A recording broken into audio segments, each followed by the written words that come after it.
Sese, please, just let me go. Ever since that night with Chief Bello, a strange stench clung to me. At first I thought it was in my head. But one night, when my husband Daniel slid down to taste me, he suddenly recoiled as if he'd swallowed poison. Amara, what is this? Haven't you washed? His face twisted with disgust. I touched my fingers to my own nose and nearly fainted. Sour, rotten, like meat left to rot under the sun. My heart hammered. I scrubbed until my skin burned and returned to bed trembling. Daniel had already turned away. By morning the smell was back. When he pushed me from him, anger flaring, the words cut deeper than any slap. For God's sake, Amara, take care of yourself. You're embarrassing me. Shame ate at me. I went straight to St. Catherine's Hospital in Enugu. They ran every test. Everything was normal. The doctor frowned, handed me a little packet of pills, and said quietly, maybe this will help. For a moment they did. Relief tasted like water after test. But the reprieve was brief. The smell returned, and this time it came with itching, a crawling, maddening sensation beneath my skin, as if something alive had found patches there. I noticed the stench wasn't just in the bedroom. It followed me everywhere I went. At the market, women wrinkled or covered their noses when I passed. On the bus, strangers shifted away, covering their mouths as if I carried something rotten. Even in church, when I knelt to pray, I saw the woman beside me frown and quietly slide to another pew. I scrubbed, bathed, sprayed perfume, even burned incense, but nothing worked. It clung to me like smoke that only others could smell, branding me with shame wherever I went. That was when I knew this was no ordinary sickness. Then the words began. Scratched letters on the bathroom tiles. Jagged handwriting on the mirror that washed away the moment I blinked. Faint marks in the corner of my vision, like someone tracing language along the edges of the room. I felt them, not just saw them, as if they branded something raw inside me. I never wanted to sleep with the chief. As a married woman, desire had nothing to do with it. My husband worked for him. Chief had cornered me with a cruel choice: sleep with him and he would promote Daniel, refuse, and he would fire him. Daniel's job paid the bills. I had no choice. It was meant to be a single night. Just once. But now, staring at a new message from Chief Bello summoning me to a hotel room, I felt every breath remind me of the curse, the sour smoke I could not wash away. At first I told myself I wouldn't go. Every look from Daniel was a silent accusation. If Chief was behind this, only he could free me. I had to go. The day of the meeting I waited until Daniel left for work. My palms slick, I walked toward the ebony suites. The closer I came, the heavier the air felt, as if it knew where I was headed. When I stepped into Chief's suite, the world shifted. The moment my foot crossed the threshold, the smell vanished. The air smelled, instead of strong cologne, thick cigar smoke, and an old, rain-soaked leather, the kind of scent that smells like a room that holds secrets.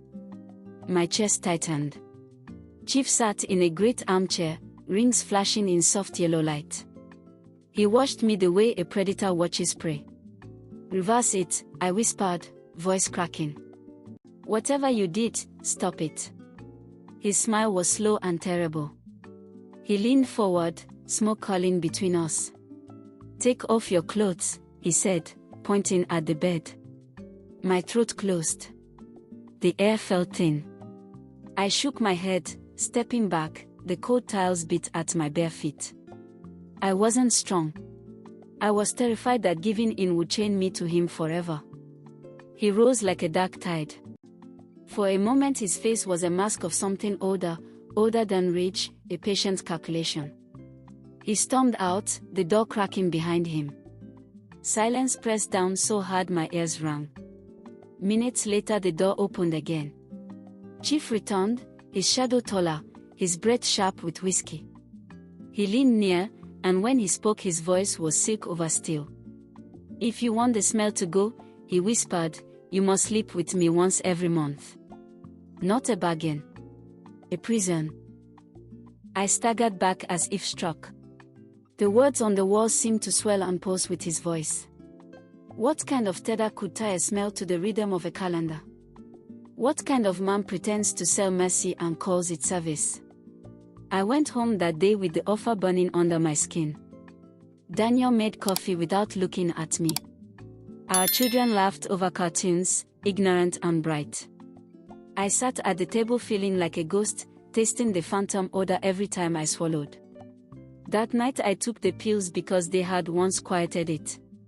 For a few hours, the world circled back into habit: dinner, dishes, the soft crackle of the radio. But at midnight I woke to scratching, and in the bathroom the tiles bore new letters. This time I could read enough to make my heart stop. Monthly. They each had become a promise and a countdown. On the mirror the jagged handwriting arranged and rearranged itself like a living thing. Sometimes the letters spelled favors, sometimes numbers. And always, faint under the jagged lines, the edges of other words, names, that dissolved when I tried to pin them down. Was it Chief making marks in places I couldn't see? Or was it some part of me, waking up in the corners where shame and survival met? Was the smell punishment, or a signal that my body had been claimed? The doctor's pills did less each time.